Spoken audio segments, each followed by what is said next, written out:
রাজতানুরাই আগুনের গোলা। সৌদিতে হামলা নিয়ে ইরানের বিস্ফোরক দাবি, খলনায়ক কে? আসসালামু আলাইকুম।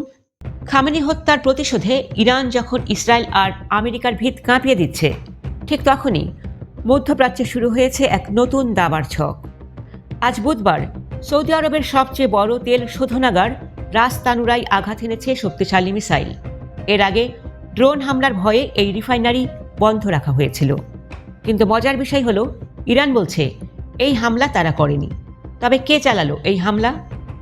তেহরানের দাবি, মুসলিম দেশগুলোর মধ্যে ফাটল ধরাতে ইসরায়েলি সেখানে ফলস ফ্ল্যাগ বা ছদ্মবেশী হামলা চালাচ্ছে। অন্যদিকে তুরস্কের আকাশে ইরানের একটি মিসাইল ধ্বংস করার দাবি করেছে ন্যাটো। ইরান কি তবে ন্যাটোর সাথেও যুদ্ধে জড়িয়ে পড়ছে? বিস্তারিত আজকের এই স্পেশাল রিপোর্টে। রাজতানুরা বিশ্বের অন্যতম বড় তেল শোধনাগার, যেখান থেকে প্রতিদিন লাখ লাখ ব্যারেল তেল রপ্তানি হয়। গত সোমবারের হামলার পর আজ আবারও সেখানে মিসাইল আঘাত করেছে। রয়টার্স বলছে ক্ষয়ক্ষতি বিশাল হতে পারে। আমেরিকার জন্য ইরানকে দায়ী করলেও তেহরানের জবাব ছিল অত্যন্ত কৌশলী। তারা স্পষ্ট জানিয়েছে ইরানের টার্গেট কেবল খামেনি হত্যার সরাসরি অপরাধী যুক্তরাষ্ট্র ও ইসরায়েল, কোনো মুসলিম প্রতিবেশী নয়। বরং ইসরায়েল চাইছে সৌদি আরবের সাথে ইরানের যুদ্ধ বাঁধিয়ে দিয়ে ফায়দা লুটতে।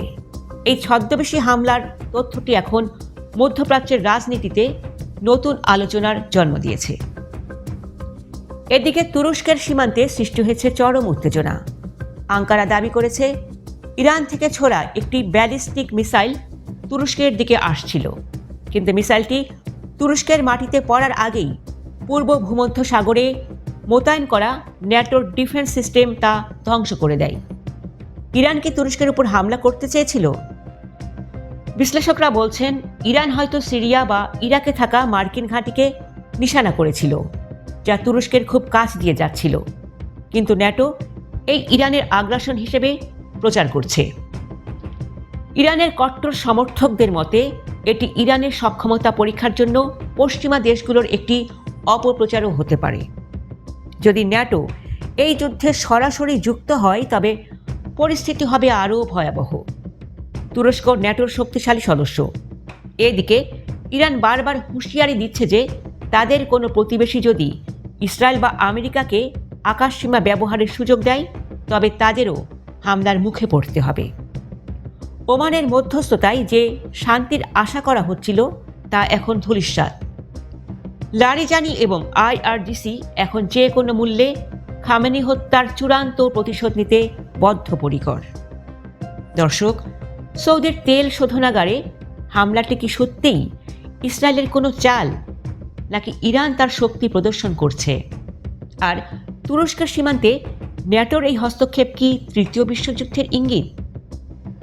আমরা জানি আমাদের দর্শকরা ইরানের সাহসিকতাকে ভালোবাসেন। আপনি কি মনে করেন ইরান কি ঠিক পথেই এগোচ্ছে? আপনার মূল্যবান মতামত কমেন্টে জানান। যুদ্ধের প্রতিটি মুহূর্তের সত্য খবর পেতে ভিডিওটি শেয়ার করুন এবং সাবস্ক্রাইব করে আমাদের সাথেই থাকুন। ধন্যবাদ।